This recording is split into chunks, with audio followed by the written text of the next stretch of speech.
Hello everyone, welcome to high study. आज देखते हैं कि एनडीटीएल क्या होता है, नेट डिमांड टाइम लायबिलिटी।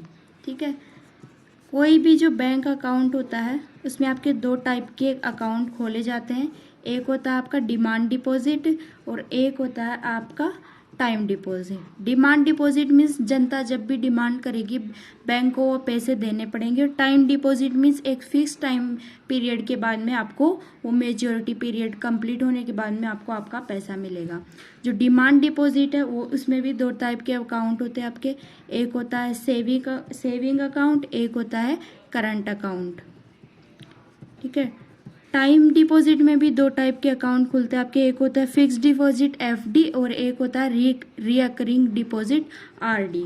ठीक है, जब इन सबको ऐड कर दिया जाता है मीन्स आपका saving account plus current account plus FD plus RD, तो जो आता है वो आपका आता है GDTL means gross demand time liability. ठीक है, एक आपका कंसेप्ट होता है आईबीएल का।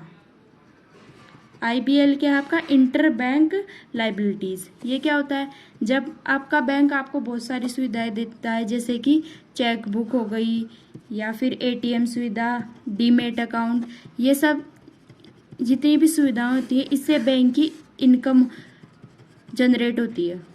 ठीक है, जो ये इनकम जनरेट होती है इसी को बोलते हैं आपका इंटर बैंक लाइबिलिटी। ठीक है, एनडीटीएल क्या होता है,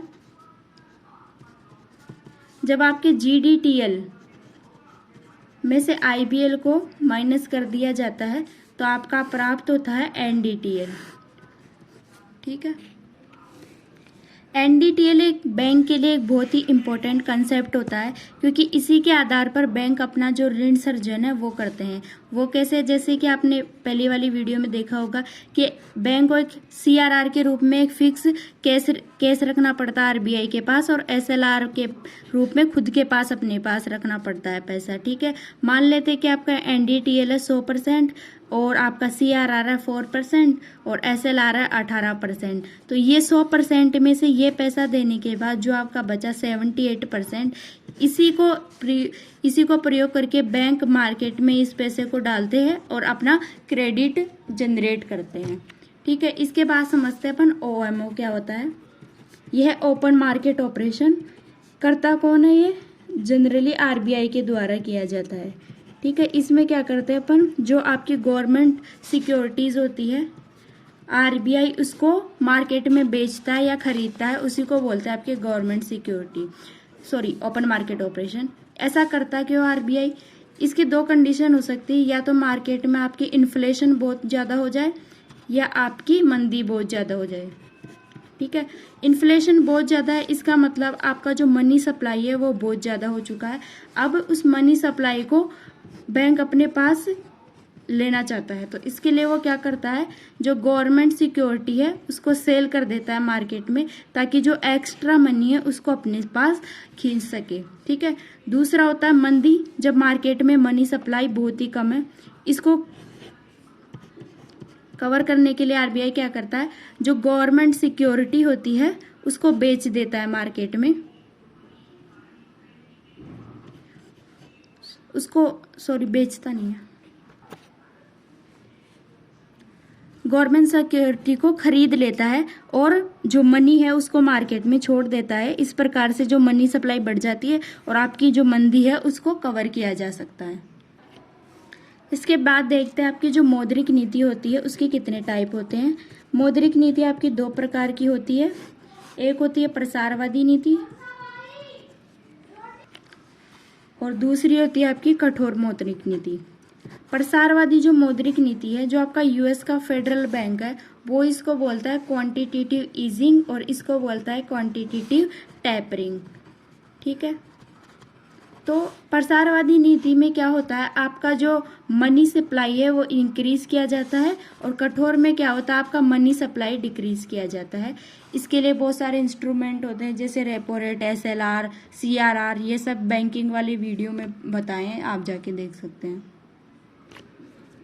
अब देखते हैं कि मुद्रा क्या होती है।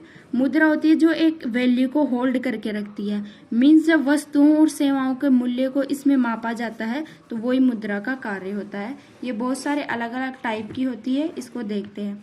सबसे पहले एक होता है आपका लीगल टेंडर। लीगल टेंडर का मतलब है कि इसको लेने से कोई भी मना नहीं कर सकता। आपने अगर इसको किसी को पे किया है तो उस व्यक्ति को ये लेना ही पड़ेगा, ठीक है। दूसरी होती है आपकी ऑप्शनल मनी या फिर साख मुद्रा। इसका मतलब ये कि जब आप इसमें पे करेंगे तो सामने वाला मना कर सकता है, जैसे कि आपके हो गई चेक वगैरह, ठीक है। ये होती है आपकी ऑप्शनल मनी। एक होती है आपकी स्टैंडर्ड मनी।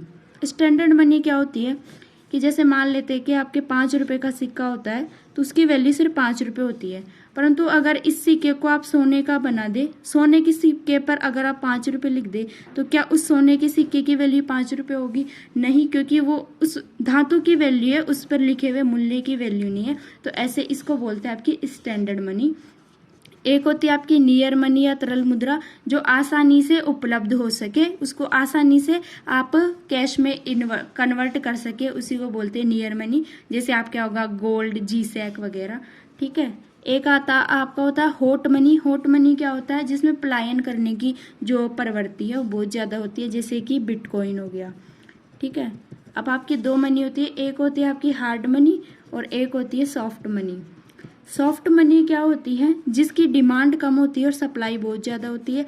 और हार्ड मनी होती है जिसकी डिमांड ज़्यादा होती है और सप्लाई कम होती है।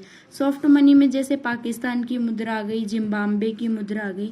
हार्ड मनी जैसे कि SDR हो गया आपका, IMF की जो मुद्रा है जिसकी वैल्यू बहुत ज़्यादा है तो उसकी डिमांड ज़्यादा है सप्लाई से भी, ठीक है। नेक्स्ट अपन सब समझते हैं मेटल मुद्रा क्या होती है, जो किसी मेटल से बनी होती है, जैसे कि आपका हो गया गोल्ड वगैरह।